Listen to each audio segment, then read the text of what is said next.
Afternoon, ladies and gentlemen. CT5 coming at you on a Sunday afternoon. Um, I thought I'd touch on foundation a little bit. Now, dictionary definition isn't really what I'm concentrating on at this point, but as far as managing or overcoming, whatever term you want to wish to use, disabilities themselves, what was your foundation in starting to manage or even in some cases have these disabilities controlled or in remission, whatever term you wish to use. In my case, foundation really was music, at least in part, because the cerebral palsy in my right hand, my right wrist, had become, the muscles had become stronger due to over 28 years, 27, 28 years of practicing on the guitar. Now, of course, the coordination didn't really change. The position of my hand didn't really change much whatsoever. Because once these hemorrhages happen, you can't really fix the problem unless you resort to surgery, for instance. Now, one side of my body you develop completely differently than the other, and so there's not much I can really do about it. And you know, for those of you in a similar scenario, again, my particular question is, was your psychological or physical foundation in sort of accepting the disability and beginning to manage it? And whenever that was, I'm sure for many of us, this isn't a solo effort by any stretch of the imagination. For me, my dad encouraged the music, which I still do. I need to practice more myself. I haven't done that in quite some time. But I was 16 when I started playing guitar. I started music much earlier than that on piano now, because my hand positioning on the instrument, I don't have that independent movement and coordination with my hand. Right hand, ironically, plays the main melody and the left hand plays the bass. Now, had it been the reverse, I think it would have worked, but unfortunately not.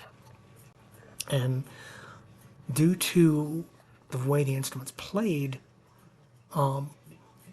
similar, I guess, to typing on the keyboard, your hands are perpendicular or parallel to your body. And with a guitar, you play the melody with one hand and create it with the other. Versus piano, you're creating two melodies at once. Now, due to my cerebral palsy, that was very, very complicated. And so I had to kind of switch instruments.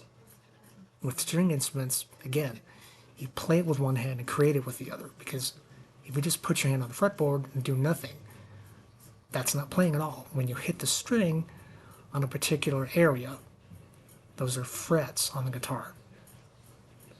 Then all of a sudden the note's played. And the guitar is tuned in a specific manner. So you can manually tune the guitar, however, you cannot do this on the piano. So it's an entirely different way of approaching music. So music was, in a way, my method of improving the cerebral palsy, not overcoming it, because once your bones develop or start developing, you can't change that. You can't change physiology or anatomy in that sense. If, I mean, some cerebral palsy conditions can be corrected.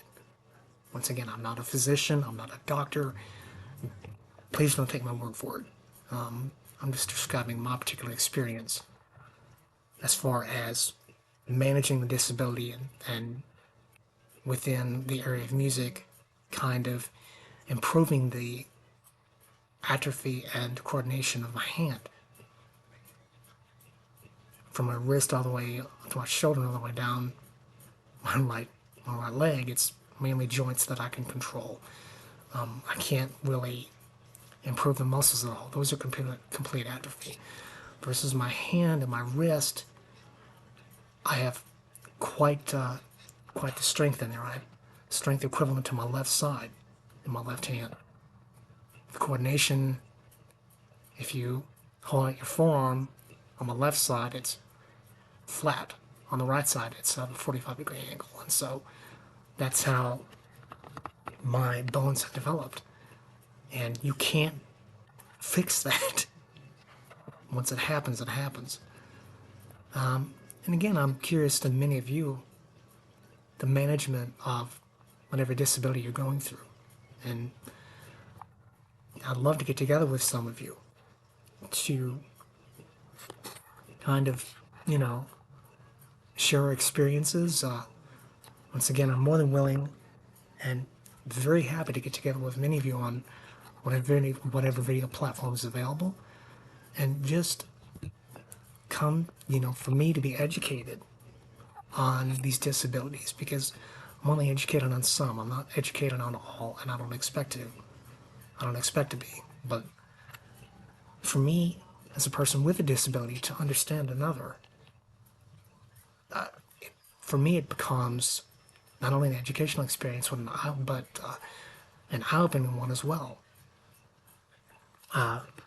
Once again, as stated, comments are more than welcome and very much appreciated. Also, if you would give a like and subscribe to the channel, I would greatly appreciate it. And again, just let me know if you want to be on video, and I can assure you these interviews will not be posted on social media of any kind unless they are permitted. Because a lot of these are personal experiences, and as such, I do not wish to make any of you uncomfortable. So, once again, this is Credible Tales 5, and I'll see you in the next video. Thank you very much. See ya.